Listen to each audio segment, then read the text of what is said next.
So hello everyone, and welcome to Educators for Impact's 8th event. Thank you all for coming out and supporting us. My name is Elaine, and I am the CEO of Educators for Impact.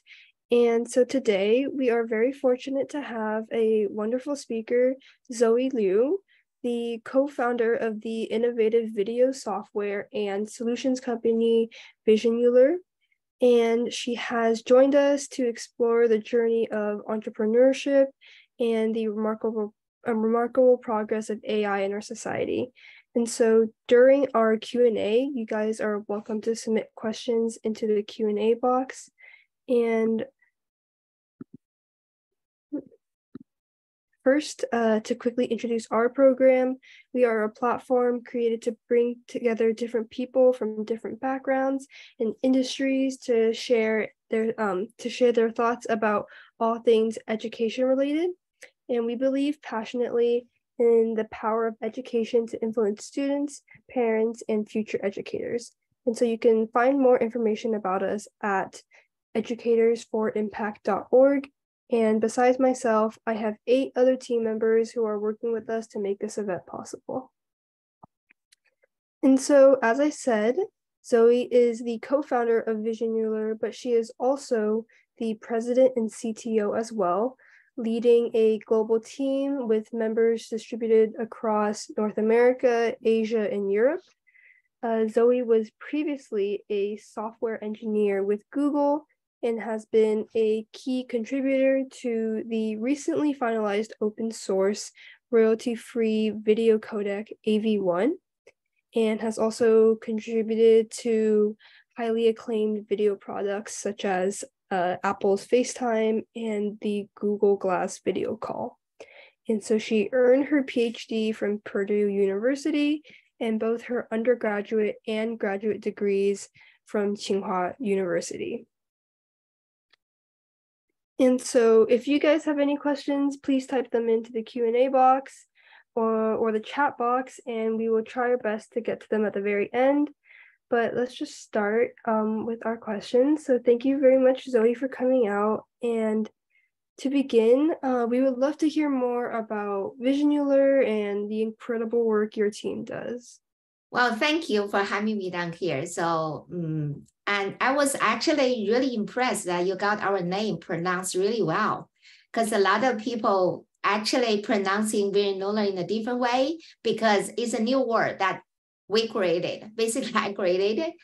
And I'm really just honored to attend this program because, as Elaine mentioned earlier to me, that this program is basically she founded and then getting like someone like me and together and then talking to maybe mainly high school and college students or everyone who is interested in learning something.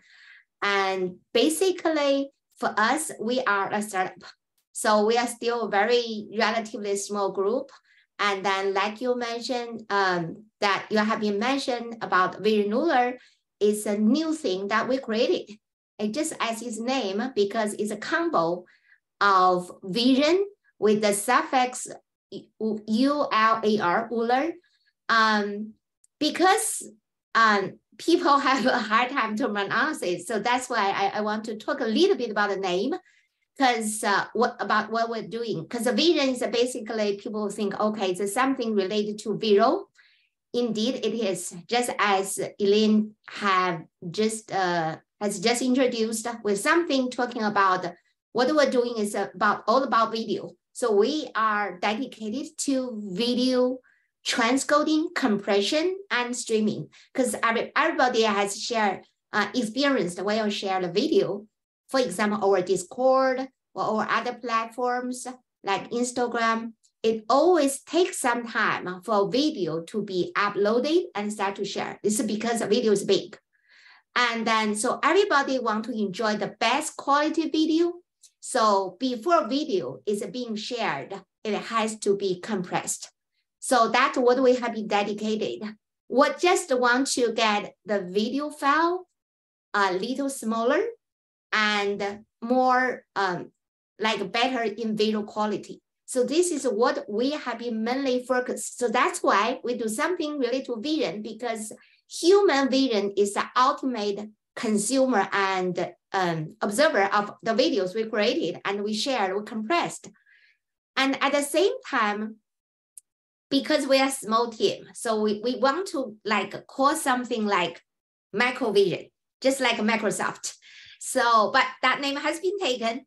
And then, so in the end, we look at some word like monocular, granular, like those kind of things. We found, in the Latin language, ULAR is something as a suffix meaning small. So finally, we just combine these two words together. That's why we call ourselves as the Visionular team. And our motto is indeed, we created and then shared smaller videos, but with a big vision. Because everybody, when they create a new startup or doing something new, they want to have, they really have a big dream. So that's why we call us Visionular. And thanks to Elaine, you got our name really correct pronounced. Thank you for that introduction. And so correct me if I'm wrong, but I believe Visionular uses AI in your sort of algorithms for, I guess, compressing videos.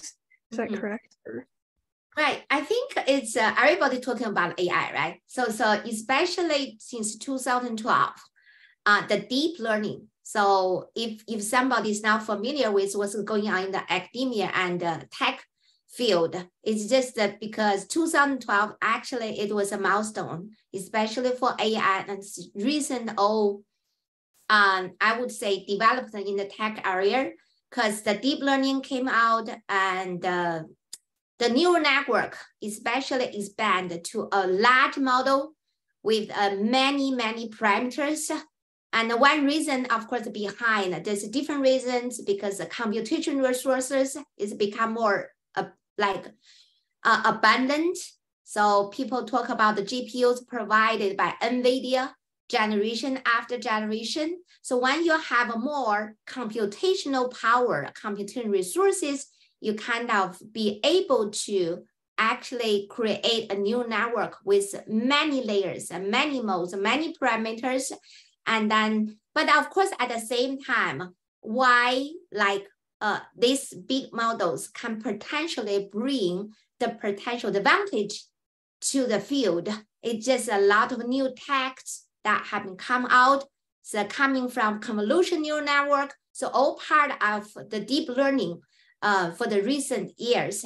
Then I think the very most, all the way 10 years later, there's come with ChatGPT with a new company everybody talk about recently. It's not quite new. Actually, they have been there for a few years, but then suddenly everybody started to talk about the ChatGPT, about the generative AI. So actually, from the volume of the parameters they are handling, it just become another big jump.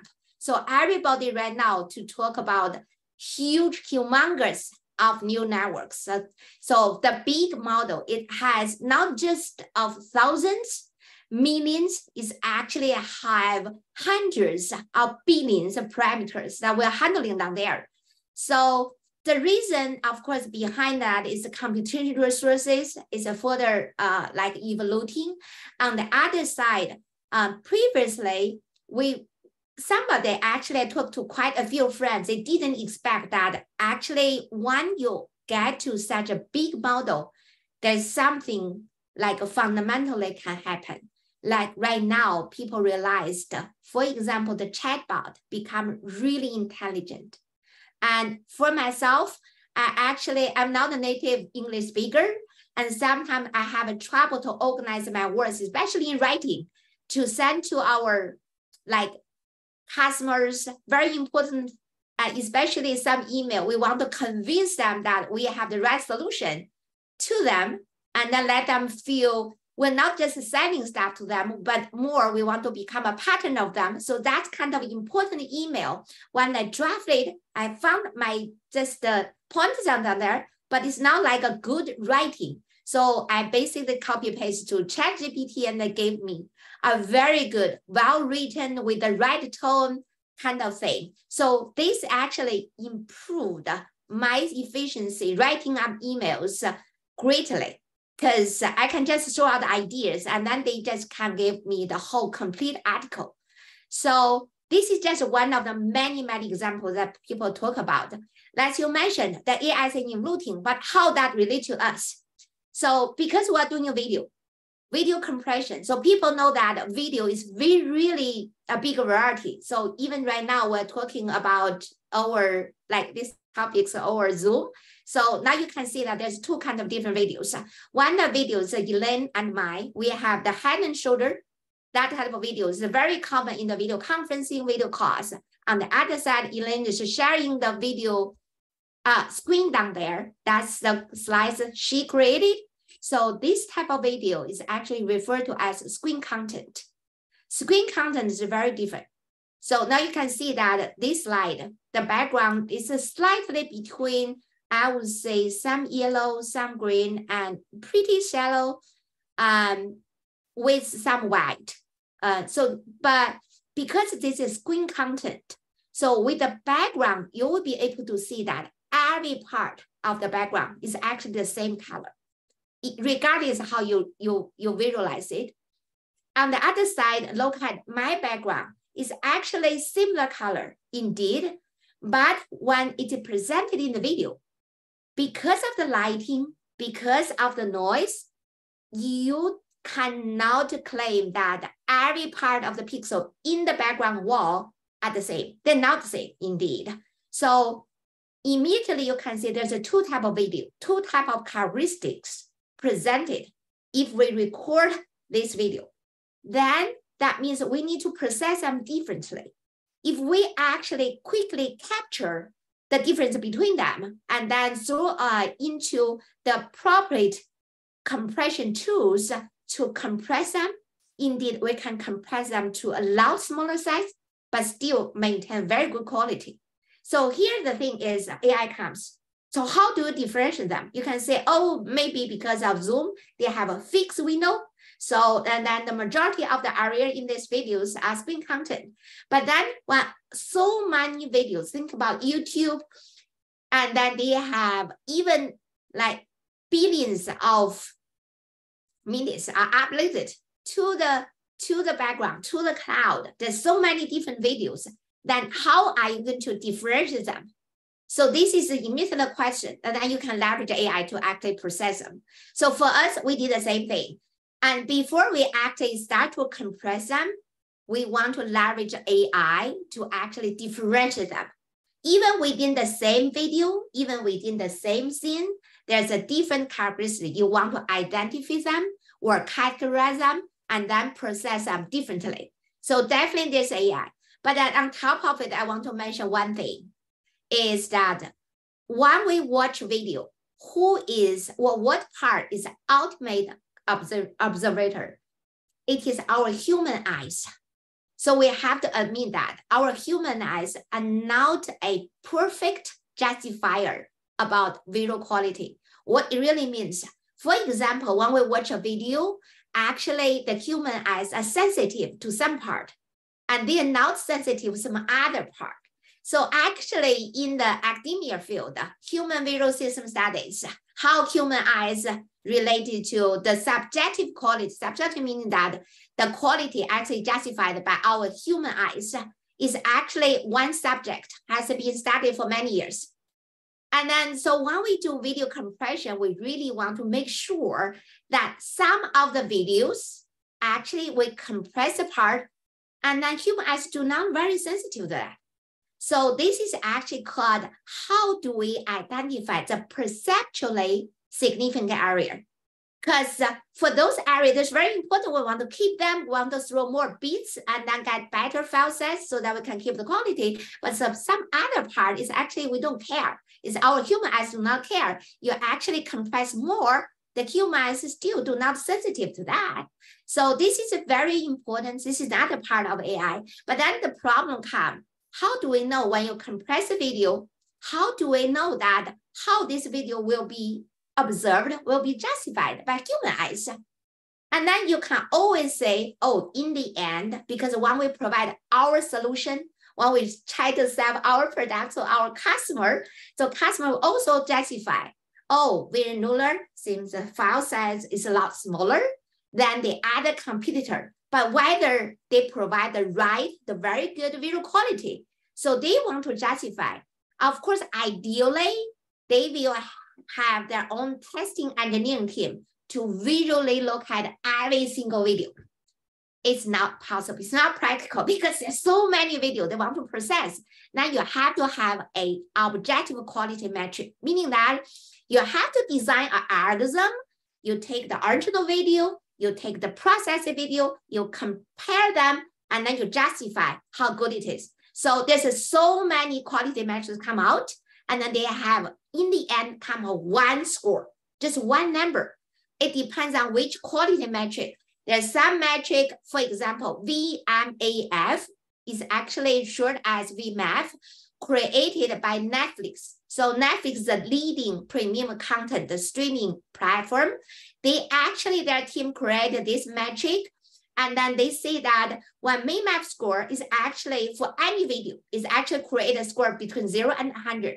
So if this set claim, if the score about 90 and the quality is really good, if the score actually in the end for one compressed video end up is like 20, that means very, very lousy. So this quality, when they created just one score out of the whole video, how did they do that? Because you really want to make sure the quality is good by our eyes and then end up with a higher score. So you want to have a good correlationship between, or correlation, I should say that, between the VMAX score and the human eyes justification. So that means this is good visual quality metric.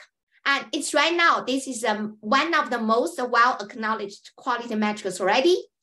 Indeed, when Netflix proposed it, they combine 3 existing quality metrics and facilitate with AI. So this is actually, I would say, it could be actually the earliest. I didn't even verify that, but or one of the earliest quality metrics concerning Indeed are actually facilitated by the AIs. And then one of the metrics has been widely acknowledged that it's really close. It's not perfect, but it's actually one of the best, really aligned with our human eye certification. So in this part, you also see that AI plays a good role down there, and it's very critical. Thank you. Wow, that was very interesting. And so it seems like Visionular uses a lot of AI in their work. And so talking about Visionular and the work that you guys do, so sort of why did you choose to sort of create Visionular, and what were the driving factors that led you to embark on this journey and create Visionular? Yeah, actually, I did get some questions quite a bit from time to time. Like even last week, I was at Purdue, and that was the school I graduated. And then I got to know new friends. They are mostly around my age, sometimes because they would say, hi, Zoe, you were at Google. And then how did you come up with the first idea to actually create and want to do the startup? Because I'm not, I would say, became entrepreneur in a normal way. Normal way means that I think because, for example, a lot of young students, young professionals at early stage, for example, we'll know that DoorDash actually were created by 3 young like co-founders right after they got out of college, or even, for example, people always talk about Steve Jobs, like even the Google 2 co-founders, they drop out of college and then they created their own company. So that's actually one category they're on the early stage. There's some others, there always be serial entrepreneur. They create one startup and then after another, or I do have my friend, and then they come to a certain stage, never been entrepreneur before. They may either already been a high executive in the company. They actually have created a very good product and leading a good team down there. So they accumulate a lot of experiences down there. Or I see some of my friends, they actually has been, as I said, either very leading engineering position with the company, they actually got some financial return. We all know that here is the Silicon Valley. There's always a story that you happen to be there and together growing with the company.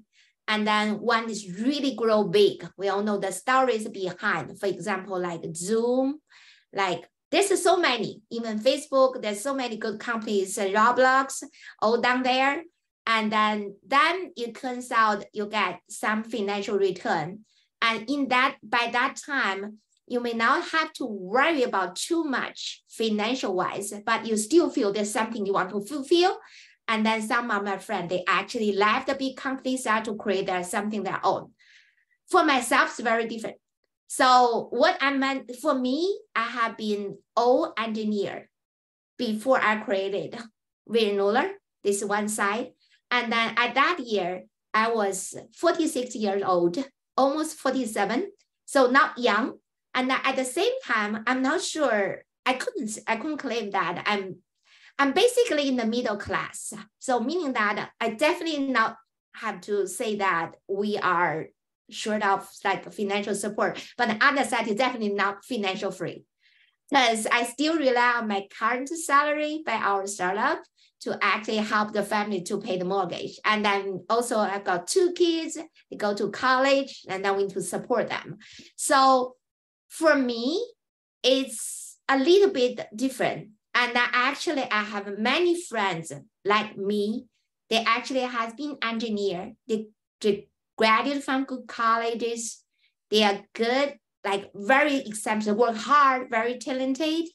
And then they're good engineers. Somehow they're not quite, in the career ladder, especially within big companies, it's always sometimes hard to actually, you got promoted on the management ladder, you hope from manager, director, VP. So that's something that a lot of people hope that career could follow that path. But we all know that when you get to the VP level, it's a very limited number. So some of them, just like me, and then they always have some dream that they do not feel they have fulfilled.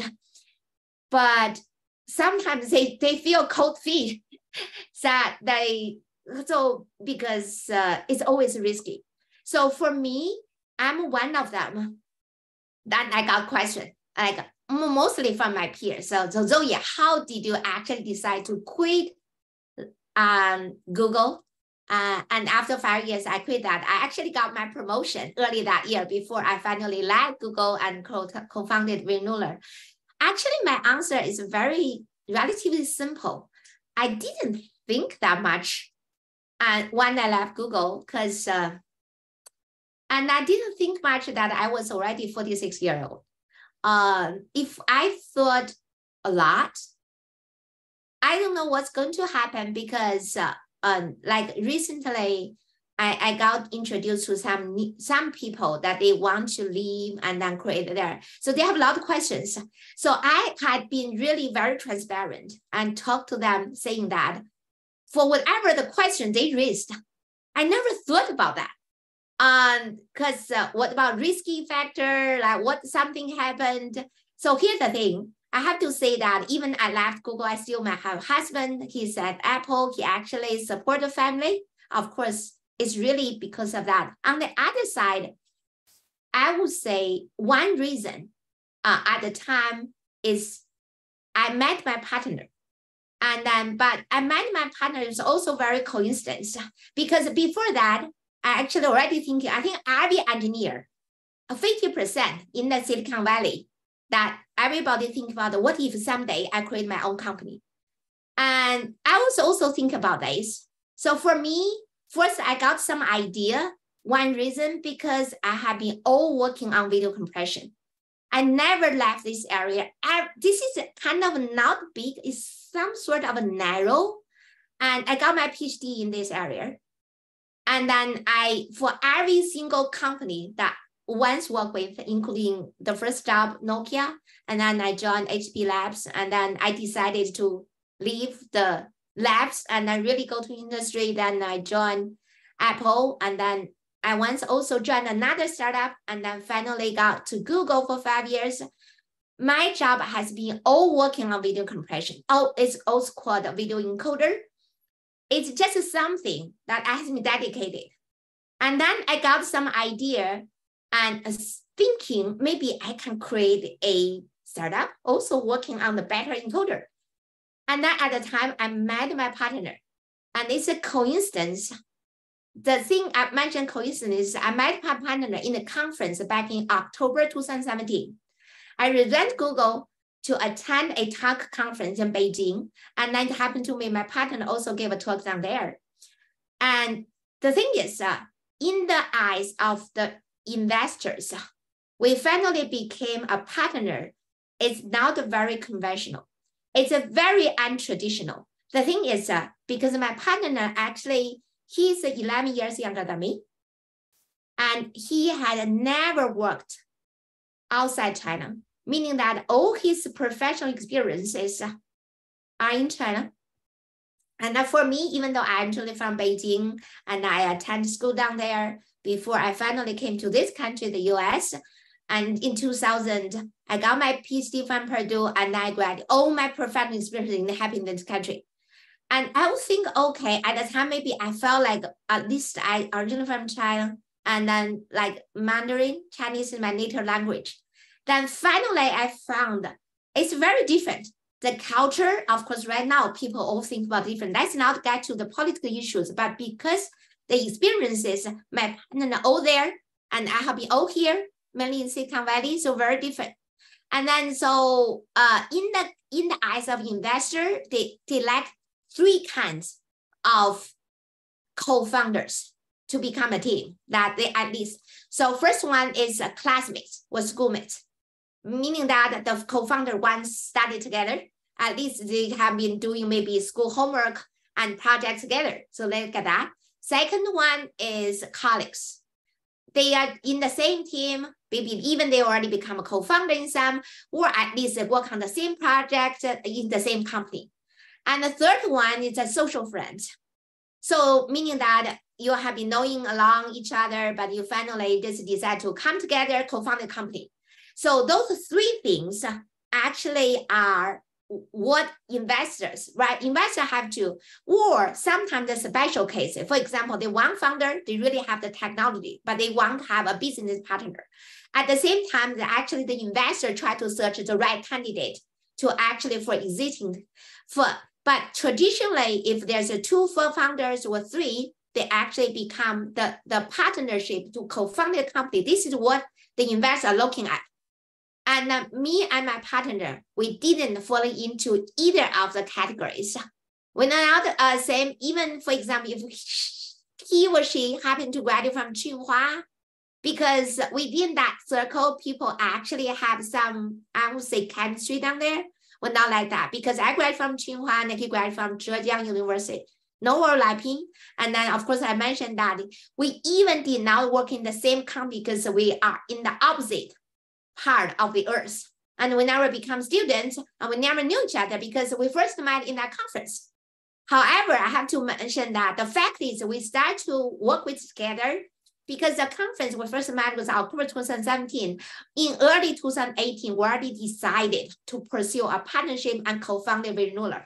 So it's very, very different. And then they will ask, Zoe, how did you decide to work with him in the first place? I would say 2 points in retrospect, because I got so many questions I have to summarize at some points, which can have to be true. First is, as I mentioned, Zoe, me, I have been all working on video codec. And the same with my partner. Even though he's younger than me, he got his PhD in video compression, and then he worked in several, I think mainly WebEx China. He was there working on video compression, and he got his first startup in 2014. And then that startup acting after less than 2 years, they were acquired by a bigger company called Kingsoft Cloud, short as KIC. And Kingsoft Cloud actually right now is a NASDAQ listed company. So he got his first startup, was acquired within 2 years, and then joined the Kingsoft Cloud. And then he left the Kingsoft Cloud and co-founded with me to found Visionular. So his journey, very similar to me, all working on video codec, even though we never worked together before co-founding Visionular. Second one, I have to mention, even though this is seems sometimes a little too, put it this way. So I think you have to, when you found your initial partner or the founding team, you have to agree on the fundamental things. The fundamental thing, what's that? Is the value and the vision.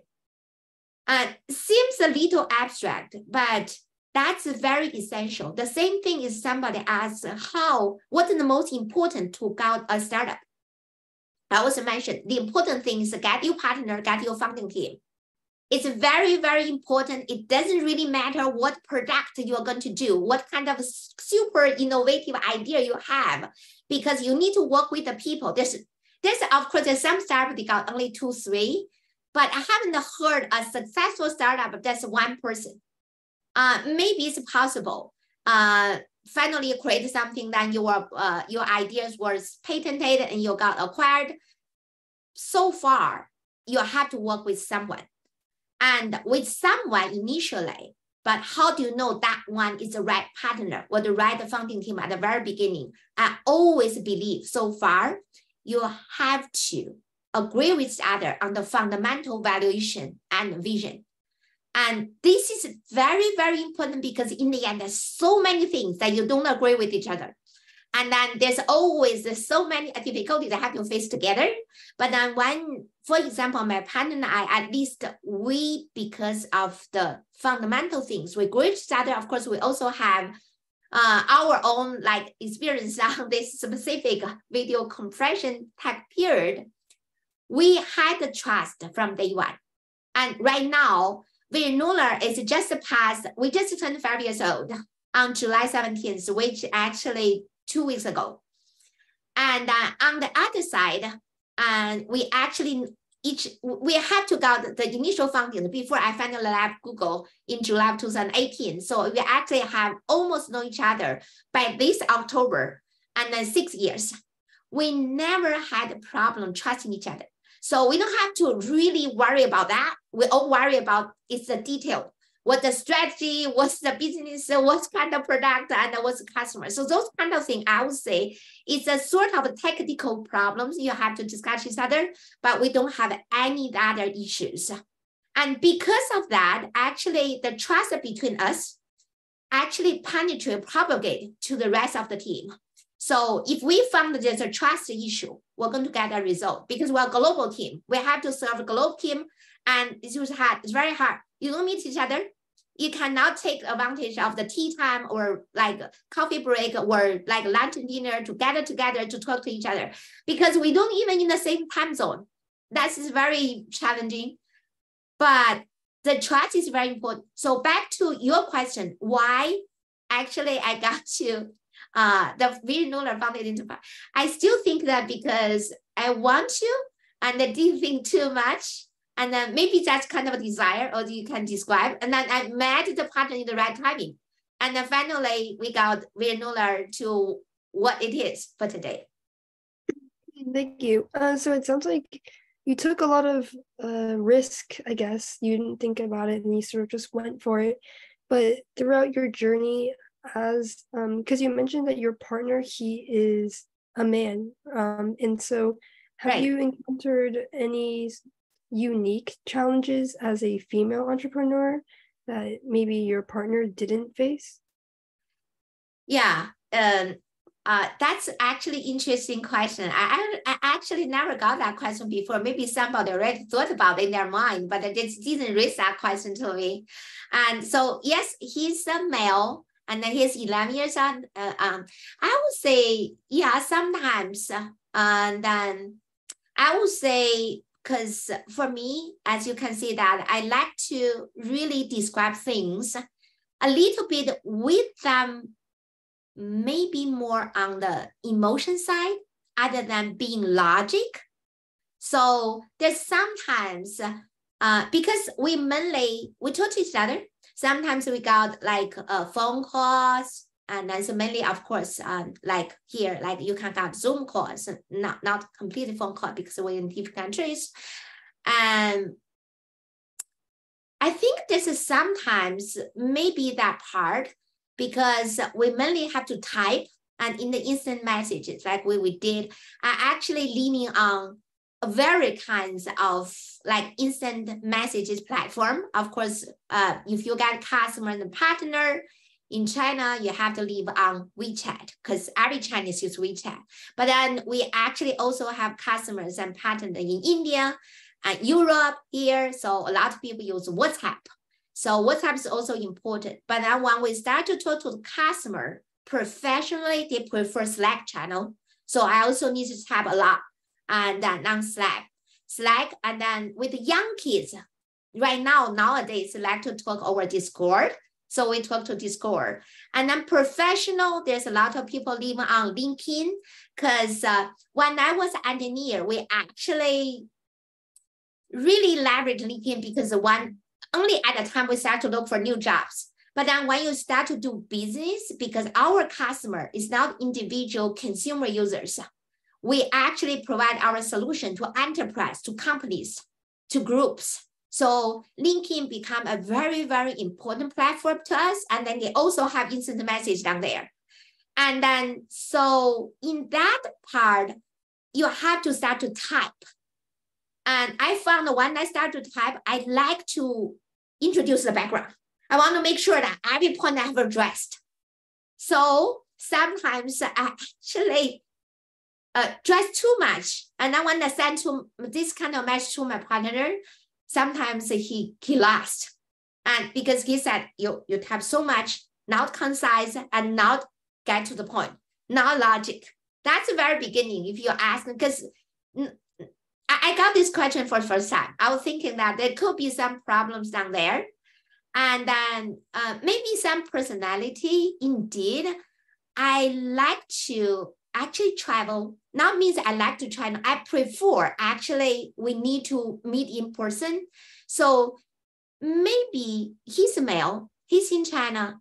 At the very beginning, it was me. I travel. I was the one who traveled because we also have a small team here in Silicon Valley initially.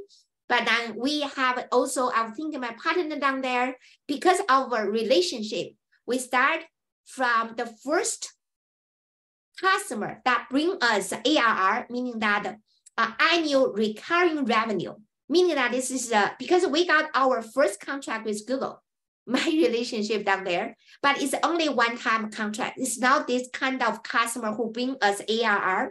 We actually got the first one in the China market because we have a relationship down there because I have the Tsinghua alumni resources, for example. And then because of that, I actually was the one who traveled. I traveled every single month, never miss one, until January 2020, the pandemic broke out.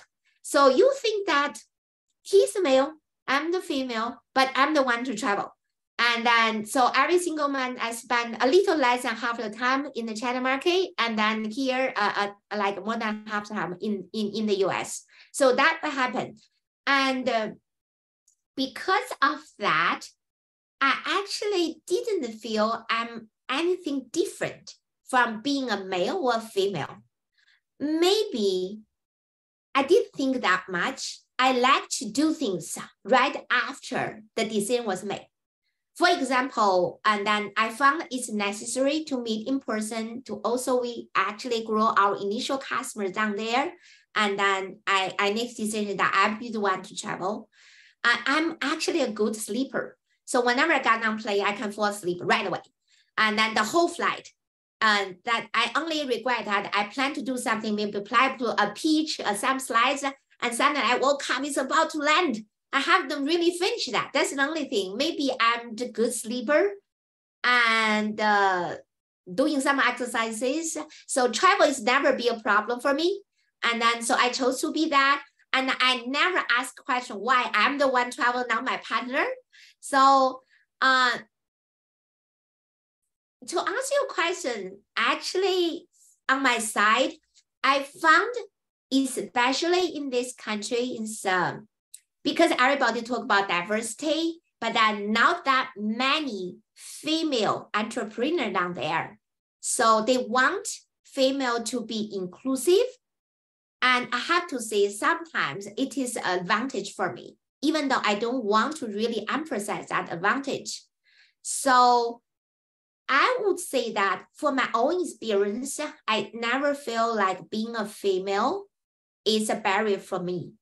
However, when I start to talk to my friends, I found that could be potential for some female, like they want to be an entrepreneur, and then they may think, or it's actually happened to them that they do not feel they're that inclusive.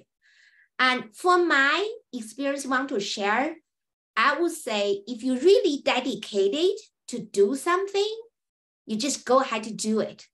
And right now we have so many things that we have to worry that you need to manage the team because we're really global. We have now 65 all distributed. Even in the US, we distribute different.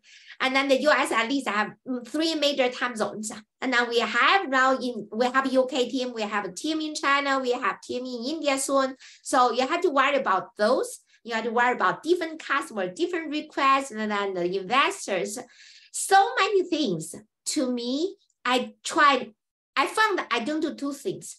First, I seldom regret because you don't have time to regret. And then second one, I seldom blame myself. Of course, you have to admit something you didn't do the right thing, but blame, you can become very self-guilty. And it's actually really consume your energy. I cannot afford being that. Because I have this kind of energy, we have to actually, as a leader of the team, to really invest this kind of energy and your time to the more important things that can potentially make an impact. So for me, I actually did not think too much, what if? And then when I talk to my female friends, I think it is because you have to make them, at least I would tell them that just being confident of yourself. And then when we talk about confident, I have to say that this is a society. In sometimes the female are not inclusive. For example, I found like my son, because he's part of the Gang High School here in the Bay Area and math team. And then when they go out to attend math competitions, sometimes so many boys. And then I also asked him why this girl did not come with the day. And then he told me that because there's so many boys and there's only 1 to 2 girls. And then the girls end up seems like a weird to go out together with these like boys. Then they actually chose not to go. So I found sometimes that is missing, even though I didn't feel my way, that is a fact. So I really hope first, I want to use my own experience to give them the confidence. So look at Zoe. When I was getting become the founder of Visionular, I'm really old. Like my son always said old, so I use that word. And then it's actually, even though I don't feel my old, and it's not like you already really feel energetic. I have to admit that sometimes I really want to feel energetic, but my age is down here.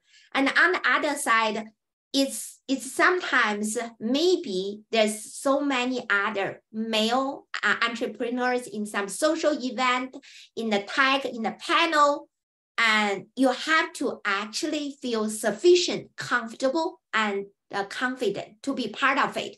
So I hope the whole society, even in a small group like the Gang Math team, if they just try to maybe convince proactive to another girl to actually, as a company, accompany the girl who really want to go. If the 2 girls, actually in the end, maybe they went.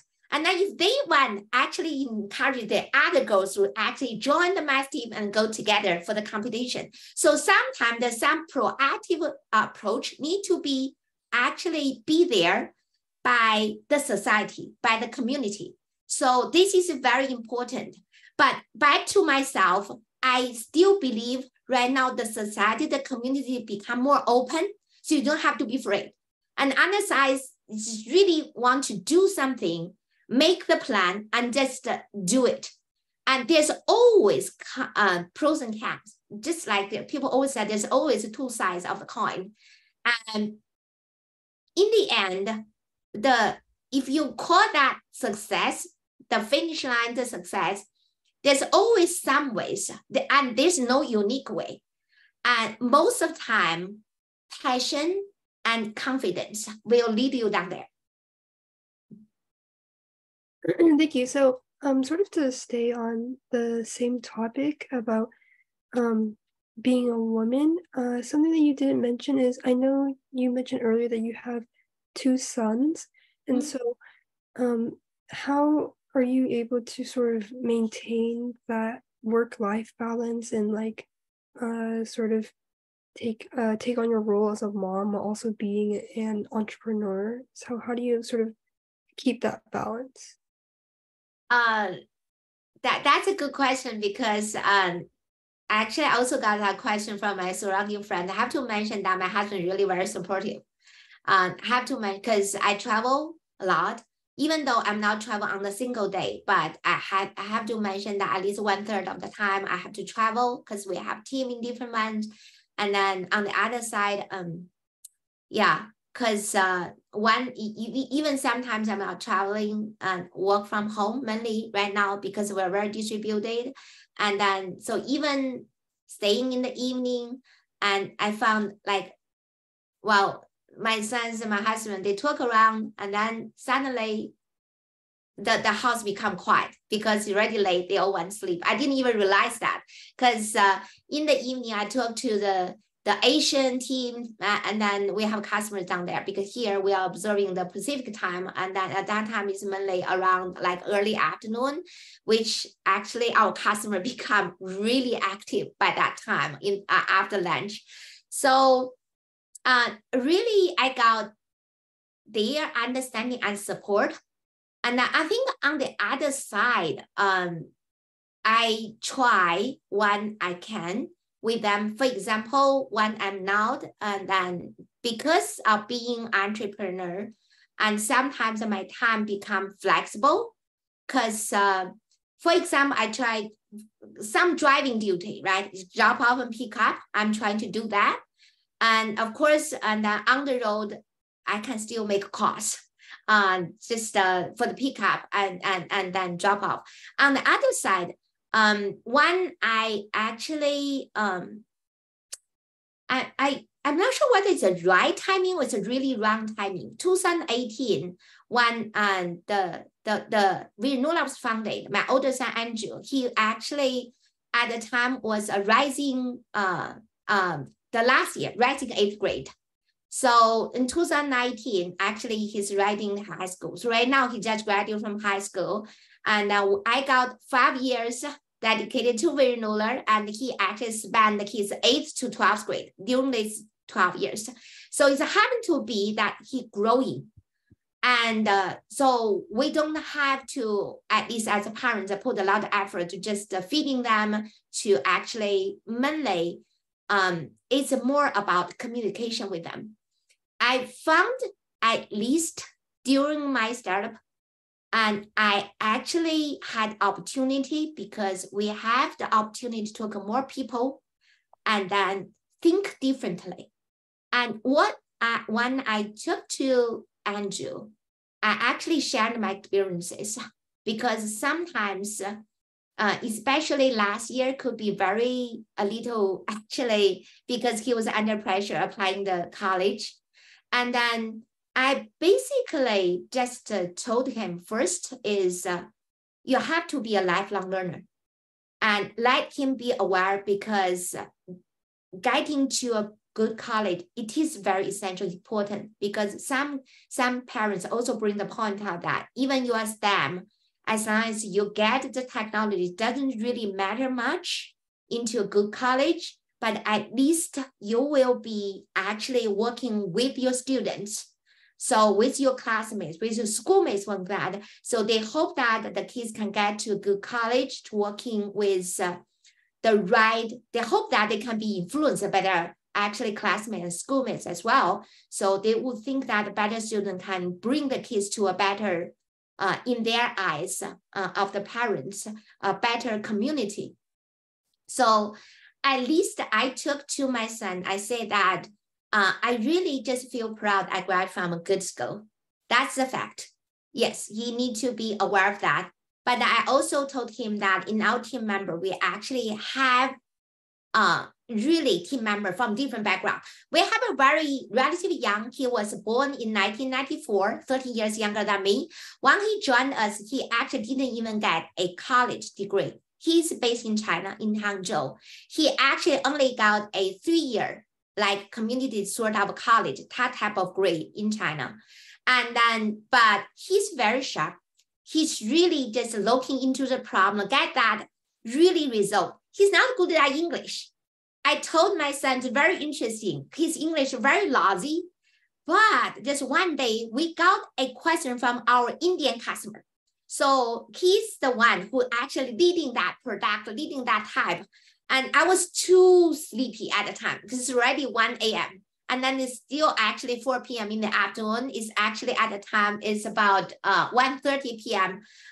In India. So I told him, I said, I can't be with you. I can't do the translator. So you have to work with the problem. And the next morning when I woke up, he told me, Zoe already got the problem resolved. I said, how? I didn't see the chat window. I didn't see that. He said, because the customer asked for a Zoom meeting. And I told, how did you get a Zoom meeting without knowing English? And especially sometimes the Indian English has some accent I couldn't understand well.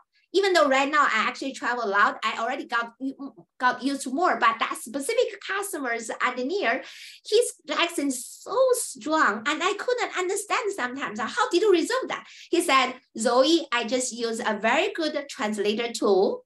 And then we actually use a screen sharing through Zoom. And that's very helpful. And then he got problem resolved. So, and then I told them, I said, Andrew, so look at his English very lousy, but he got problem resolved. So, but he's very sharp. He got very good, actually, translator between English and Chinese, that kind of tools. He even introduced whatever tools he found to the rest of the team. But you have to be a actually problem resolver.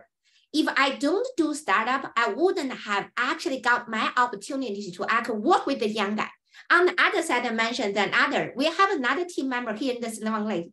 He actually was born in the UK. He grew up here in this, he got his college actually from San Jose State University, but not in CS major, not in tech major. He got his first college degree from San Jose State University in major, I believe in literature, was history. So it's mainly on that. I don't want to mention that it's not San Jose State University. Reality, I have to say that they're very good on the stack, relatively not as good on the literature part. So this is our, right now, his name is David. He's already very key member of us. And he told me, actually, he started to do business kind of a career. So he support, but he really like tech. So in the end, when he's not that young, he actually returned to San Jose University, got another degree in the US, but it's now like in the college time, not in his 20s, definitely in his late 30s. He got that degree because he liked to learn. He found that his job when he tried to sell the product into the customer, if he knew more about the tech, knew more about the tech thing, about their background, he found the customer become more friendly, more like they can make the chemistry down there. So he actually got his degree, the bachelor degree, just in the San Jose University, but as a grown-up. And then, so his colleague, I would say that is another experience that I can share with Andrew. So this is something that I actually learned. I want to share with him. So you have to be a lifelong learner. You have to work hard, but on the other side, there's no single road that you have to define yourself. If you couldn't get to the right college, it doesn't mean you will become a failure as long. There's so many things. So that's why when people ask me, I mean, this could be another topic. So that because I was once a marathon runner, And then people think, oh, this getting a startup, doing an entrepreneurship is just like a marathon. Indeed, I never say no. They both need endurance, meaning that if you have a passion, but the passion only live for 1 to 3 years, that doesn't work. You have to actually really serve along. But on the other side, the difference is marathon, when you run, you know where the finish line is. When you do startup, every startup is different, just like every single kid. When they graduate from high school, even maybe they go to the same college, their life, professional life will be very different from each other. So you don't know where the finish line is. That is very different. So how do you just get there? Initially, people will think this is a success. First, I would say success is always relative. It's always a staging. There's no absolute success, to me at least. This is my opinion. So you don't know where the finish line is, but you try to hold a bigger dream down there. And then you got to be a lifelong learner for everybody. I would say back to your question, yes, I cannot be with the kids as I would like to be, actually, because I don't have time. Also, I already have a team that have so many team members. They either are young, they dedicate a young time, the early 20s to our Visionular. There's also people like David, they're already in their 50s because they still want to do something, but they know they cannot do something very special.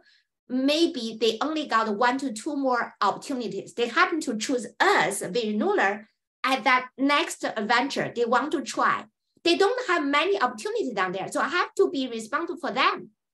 But I'm still trying to be the kids and share my experiences, my views with them, transparent. This may be something I actually just console myself because I don't want to feel too much guilty down there, that I actually influence them with my own experiences, my own views. Thank you. Okay, let's see. I think we are running low on time, and there's a question in the Q&A, but I think that you might have just answered this question. What advice would you impart? I think you just covered that in your previous response. Okay, so let's see. There is another question.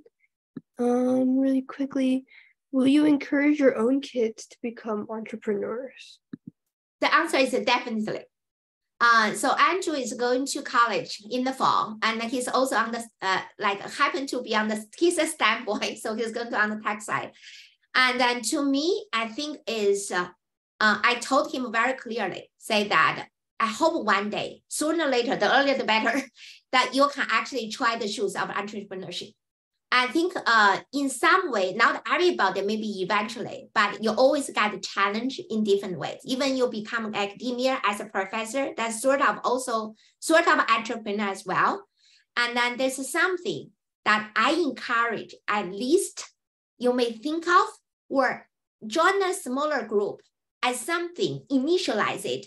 Because then the good thing with that, you found this actually give you the opportunity to really discover yourself.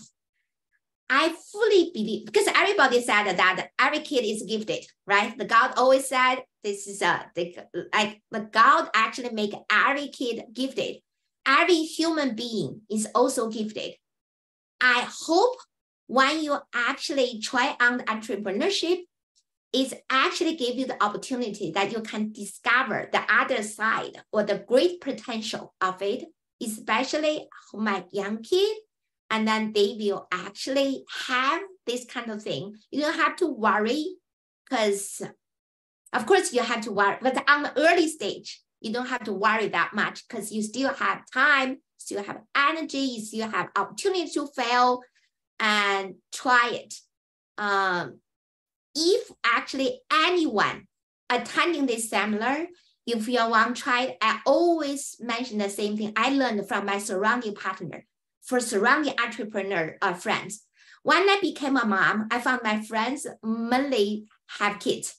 When I become an entrepreneur, I found my actually surrounding friends have more and more actually entrepreneur friends.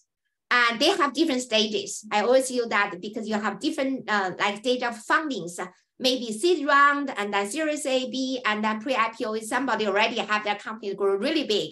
I learned from them. In return, if you want to get more experiences, just I would really be willing to share my experience for whoever want to be an entrepreneur. Thank you. I think we are a little over time, so I'm going to go ahead and wrap up. And okay, so quickly before we end, for the attendees, if you're interested in joining our team, you can learn more about how to join our team by visiting our website. And so I would just like to thank everybody for coming out and supporting us. And I would like to give a special thanks to our wonderful speaker. Thank you so much, Zoe, for your insightful seminar. That was really wonderful. And for everybody, have a great rest of your day.